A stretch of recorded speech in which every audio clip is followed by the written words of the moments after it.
Hi guys, welcome to my channel Kazakh is easy, and today we will try one of the mostly things in Kazakh language. Okay, let's go.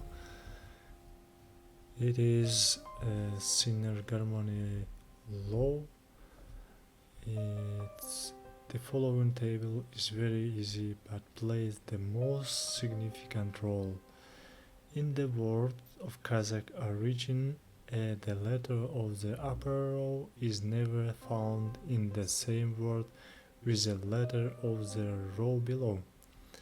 It means when you use letter in words from hard row, for example, its letters O, A, U, K, K, H, you can't use soft row word. Yeah, it's you can't in meantime use the both words in the row in the table. There's some words that have hard and soft letters in them, but all of them are borrowed ones. Yeah. Okay.